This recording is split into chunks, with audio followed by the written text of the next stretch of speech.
मुझे फूलों से, बादलों से, हवाओं से चोट लगती है, अजब आलम है दिल का, वफा से चोट लगती है। दरो दीवार से उठती हुई सहनाइयां चुप है, कुछ तो बात है, तन्हाइयां चुप है। राजस्थान के कैबिनेट मंत्री के बेटे का अपहरण हो जाता है, किसी को पता ही नहीं चलता। रीट से लेकर कांस्टेबल भर्ती परीक्षा का पेपर आउट हो जाता है, पता ही नहीं चलता। राजस्थान के सचेतक का परिवार हत्या करवा देता है, किसी को पता ही नहीं चलता।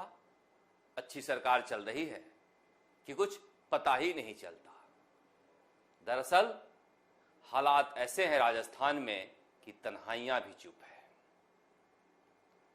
जिस तरह से बीजेपी खामोश है, उसे देखकर कहावत भी नहीं कह सकते। पता नहीं इन दिनों कहावतों का मतलब अक्षरशः लगा लिया जाता है, वरना यह कह देते चोर चोर मौसरे भाई, मगर यह कह भी नहीं सकते। इसलिए कह रहे हैं कि ऐसा लगता है कि कांग्रेस और बीजेपी वाले एक ही थैली के चट्टे बट्टे हो गए। बताइए, किसी एक नेता का नाम बताइए बीजेपी में या कांग्रेस में जो कहे कि महेश जोशी के बेटे रोहित जोशी ने गलत किया है। अखबार चुप है, मीडिया चुप है। पहली बार ऐसा देखा गया है कि जिस पर आरोप लगे हैं उसकी सफाइयां लिखी जा रही हैं। बाबूलाल नागर ने भी तो यही कहा था कि महिला की मर्जी के साथ मैंने संबंध बनाए थे, फिर क्यों जेल भेज दिया था। अजीब तर्क है कि मैंने संबंध लड़की के सहमति से बनाए। जिस तरह के बातें रोहित जोशी ने कही है और खुलासा किया है कि पत्नी ने मुकदमा दर्ज कराया कि रोहित जोशी का अपहरण हो गया।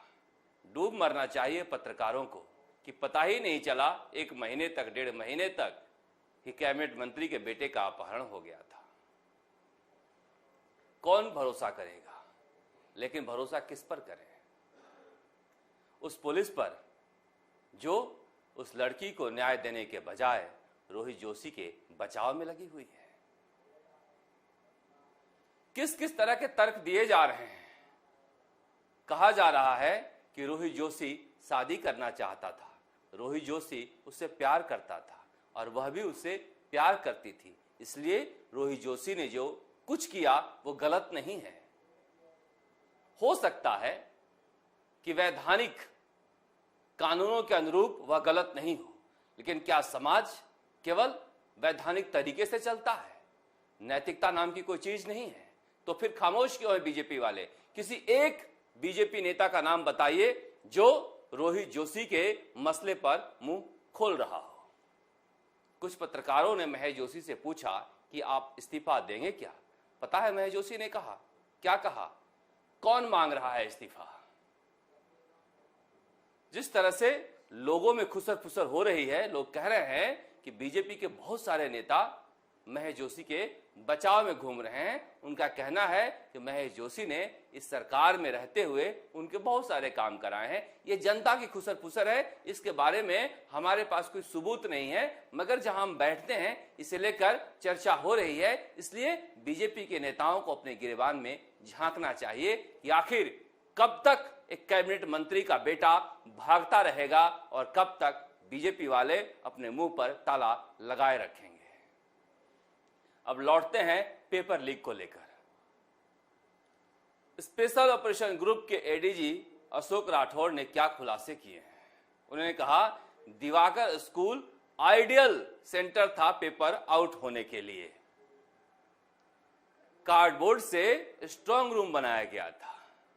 कमाल की सरकार है। रीट पेपर लीक को लेकर इतना हंगामा मचने के बाद भी सरकार जागी नहीं और यह भी कह रहे हैं कि दिवाकर स्कूल में जितने भी परीक्षाओं के सेंटर पड़े थे सबकी जांचें हो रही है, क्योंकि जब इसने यह काम इस परीक्षा में किया है तो और परीक्षाओं में भी किया होगा। अब बताइए कितनी सीटें होती हैं परीक्षाओं में? कोई 5,000 6,000 भी पेपर ये बेच लेता है तो जो खून पसीने लगाकर मेहनत कर रहे हैं बच्चे, उनका हक तो मारा जाता है। क्या रीट का सेंटर यहां था? क्या बाकी की पारियों की परीक्षाओं के भी पेपर इसने लीक किए हैं? इसके बारे में उन्होंने कहा कि हमारे पास कोई सबूत नहीं, हम जांच कर रहे हैं। हमने परीक्षा कराने वालों से पूछा था कि क्या जो वायरल पेपर है मीडिया में वो वही पेपर है क्या जो एग्जाम में पूछे गए? उन्होंने कहा नहीं। किससे पूछ रहे हो भाई? जिसके ऊपर आरोप है उसी से स्पेशल ऑपरेशन ग्रुप पूछ रही है क्या वही पेपर है ये? आप पेपर लेकर मिला लीजिए, देख लीजिए, जांच कर लीजिए, मगर ऐसा लगता है कि सरकार नाम की कोई चीज है ही नहीं। जिसके ऊपर आरोप है उसी से पूछ रहे हैं कि क्या वाकई में तुम्हारा पेपर आउट हुआ था? वो बताएगा क्या? पुलिस का काम यही है क्या कि पूछताछ करना या जांच करना? कह रहे हैं कि मैं नहीं कह सकता कि रीट पेपर आउट के मामले में कितने लोगों तक ये पेपर पहुंचा है। हो सकता है कि 61 है, हो सकता है कि 6100 निकल जाए, क्योंकि ये तो ब्रांचेज हैं।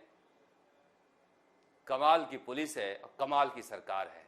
ये समझ में नहीं आ रहा है कि पेपर लीक की जांच कैसे हो, क्योंकि सब गोलमाल है। गोलमाल महेश जोशी के बेटे रोहित जोशी की जांच से लेकर पेपर लीक तक सब गोलमाल है। इसलिए कहा जा रहा है कि बीजेपी को केवल मंदिर, मस्जिद, हिंदू मुसलमान से आगे बढ़कर जनता से जुड़े मुद्दों पर भी विचार करना चाहिए। हनुमान बेनीवाल ने इन दोनों ही मसलों पर बोला है और खूब बोला है। इसलिए कहा जा रहा है कि मुझे कभी कभी लगता है कि हनुमान बेनीवाल जैसे नेता को राजस्थान की राजनीति में और मजबूत होना चाहिए। हनुमान बेनीवाल का एक सीमित आधार है, छोटी पार्टी है, मगर उसके बावजूद रोहित जोशी के मसले पर वही खुलकर बोले हैं और महेंद्र चौधरी के परिवार के ऊपर जिस तरह से आरोप लग रहे हैं और जिस तरह से पीड़ित परिवार मुख्यमंत्री अशोक गहलोत के खास महेंद्र चौधरी के ऊपर आरोप लगाकर सबूत दे रहे हैं, कम से कम नैतिकता के नाते पुलिस को जांच करनी चाहिए। उस मसले पर भी अगर हनुमान बेनीवाल नहीं कूदे होते तो गिरफ्तारियां नहीं होती, क्योंकि इतने दिनों तक पुलिस को पता ही नहीं चल पा रहा था कि खून किसने किया है। कमाल की राजस्थान पुलिस है।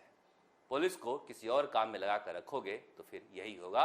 और पुलिस के ऊपर अगर राजनीतिक वरद हस्त के लोग बैठे रहेंगे, उनके आशीर्वाद से अधिकारी बैठे रहेंगे, तो फिर यही होगा। लौटते हैं कांग्रेस की तरफ। कांग्रेस में क्या हो रहा है?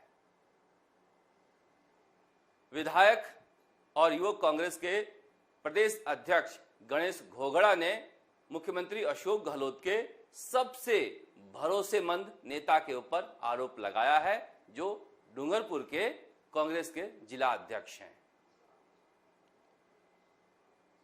इसके अलावा मुरारीलाल मीणा को मैं सुन रहा था, वो कह रहे हैं कि अधिकारी भ्रष्ट हो गए हैं। घोगड़ा कह रहे हैं अधिकारी भ्रष्ट हो गए हैं। रामलाल मीणा कह रहे हैं प्रतापगढ़ के विधायक अधिकारी भ्रष्ट हो गए हैं। राजेंद्र गुढ़ा कह रहे हैं अधिकारी भ्रष्ट हो गए हैं। मलिंगा कह रहे हैं अधिकारी भ्रष्ट हो गए हैं। सारे विधायक कह रहे हैं अधिकारी भ्रष्ट हो गए हैं। मुख्यमंत्री जी, ये विपक्ष नहीं कह रहा है, ये आपके विधायक कह रहे हैं और कैमरे पर कह रहे हैं। क्या हालात बन गए हैं, फिर भी आप कह रहे हैं हम जीत कर आएंगे। यह मगरूरियत कहां से आती है? यह कॉन्फिडेंस कहां से आ रहा है? ये बीजेपी वाले नहीं कह रहे हैं। आप सारे विधायकों के पिछले 10 दिनों का स्टेटमेंट उठाकर देख लीजिए, आपको पता चल जाएगा कि राजस्थान में क्या स्थिति है। ये आपके लोग कह रहे हैं। जब आपके लोग यह कह रहे हैं तो जनता में किस तरह का परसेप्शन है, इसे ध्यान में रखना होगा, क्योंकि प्रधानमंत्री नरेंद्र मोदी यही वार कर रहे हैं परिवारवाद के अलावा भ्रष्टाचार पर। आपका सारा ध्यान केवल सचिन पायलट पर लगा हुआ है। आज जब यह बोल रहे थे कि कांग्रेस छोड़कर जाने वाले जाएं, कौन रोकता है, जाने वाले जाएंगे ही, बहुत सारे नेता छोड़कर गए हैं, जाने से कोई फर्क नहीं पड़ा है, तो सभी के दिमाग में था कि यह सचिन पायलट को लेकर बोल रहे हैं। मगर मैं फिर कह रहा हूं कि बहुत सारी ऐसी पार्टियां खत्म हो गई हैं, चाहे जनता पार्टी हो या हाल के बहुजन समाज पार्टी हो, जहां पर नेता छोड़कर आए हैं और पार्टी नेताओं के छोड़कर जाने से खत्म हो गई है। इसलिए मुख्यमंत्री अशोक गहलोत, कम से कम कांग्रेस पार्टी ने बहुत कुछ दिया है आपको, उसके लौटाने की बारी है। इसलिए कैसे राजस्थान में कांग्रेस मजबूत होगी, इसे लेकर सोचना चाहिए, इसे लेकर नहीं कि जल्दी भगाएं किसी जनाधार वाले नेता को। सचिन पायलट के बारे में मैंने आपसे कहा था कि लोग पूछ रहे हैं कहां हैं, खबर आ गई है। अब 1-2 दिनों में राजस्थान के दौरे पर निकलने वाले हैं। सचिन पायलट पूरे राजस्थान के दौरे पर रहेंगे। इंतजार किया जा रहा था भीषण गर्मी के कम होने का, मगर कहा जा रहा है कि अब इस गर्मी में ही निकलने जा रहे हैं, क्योंकि मुख्यमंत्री अशोक गहलोत और प्रदेश अध्यक्ष गोविंद सिंह डोटासरा पर यह आरोप लग रहे हैं कि पार्टी के किसी भी कार्यक्रम में सचिन पायलट को जानबूझकर नहीं बुलाया जा रहा है, उन्हें दूर रखा जा रहा है। जबकि चिंतन शिविर में सचिन पायलट की अहमियत देकर कांग्रेस के आलाकमान ने संदेश दिया था। इसके बावजूद सचिन पायलट को कांग्रेस के कार्यक्रमों से अलग रखा जा रहा है, लिहाजा वो अब राजस्थान के दौरे पर निकल रहे हैं और अपनी जनता के बीच जाकर जनता के बीच अपनी लड़ाई लड़ेंगे, क्योंकि नेता कितना मजबूत है और कितना जनाधार है यह फैसला जनता ही करती है। भले ही कौन बनेगा मुख्यमंत्री का फैसला आलाकमान या हाईकमान करता हो, मुख्यमंत्री तो बदलते रहते हैं, मगर जनता के दिल में अगर आप जगह पा लेते हैं तो वह आपकी जीवन भर की पूंजी होती है। नमस्कार।